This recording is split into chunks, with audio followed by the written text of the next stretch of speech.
Hiring pa ko yun guys. No age limit. Kailangan po ko ng tagapag-alaga nito. Yan, mabait naman po siya. Yan, yun lang gagawin nyo. Nalilikuan loob siya, ganan. Napatainin. Paliguan, hiludiluan yung likod. Ganyan lang po yan. Magalang po ng trabaho guys. Malaki pong bibigyan sa sahod. 15K a month guys. Yan. Comment lang kung gusto mong mag-apply guys. Hiring po kami ngayon na tagapag-alaga. Namatay na kasi yung unang nag-alaga niya guys eh. Kaya kailangan ko ng kapalit guys. Comment down below lang guys kung gusto mo mag-apply guys. 15K a month starting guys. Yan, mabait naman siya guys oh. Kaya natatawa niya, papaliguan nyo lang. Sasabunan nyo lang ulo. Ganyan lang. Ano?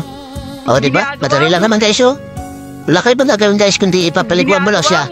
2 beses ang ligo lang ang papaliguan guys. Ganyan lang.